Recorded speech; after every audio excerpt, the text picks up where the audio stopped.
ചെറിയൊരു വൈൻ ഉണ്ടാക്കട്ടെ. ഞാൻ പരീക്ഷണം നടത്തുക. ഇത് ആകെ 2 കിലോ ഉള്ളൂ.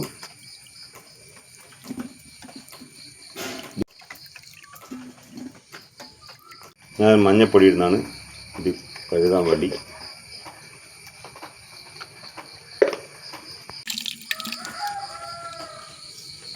ഇന്നൊരു ഇതായതുകൊണ്ട് ഞാൻ മഞ്ഞപ്പൊടി ഇട്ടിട്ടാണ് കഴുകുന്നത്. നല്ല വെള്ളത്തിൽ കഴുകിയിട്ട് ഞാൻ മാറ്റിയിടുന്നതാണ്.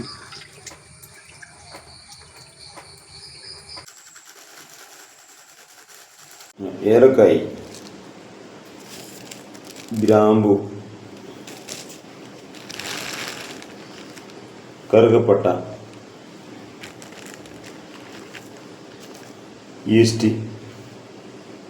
ഇത് നമ്മൾ വൈൻ്റെ അകത്ത് ഇടുന്നതാണ്. ഈസ്റ്റ് ഒരു 2 നുള്ള് ഇത്രയേ വേണ്ടു. ഇതിരി, ഏലക്കായ്, ഗ്രാമ്പു. ഇതിൻ്റെ റിസൾട്ട് ഞാൻ അടുത്ത വീഡിയോയിൽ ചെയ്യുന്നതായിരിക്കും.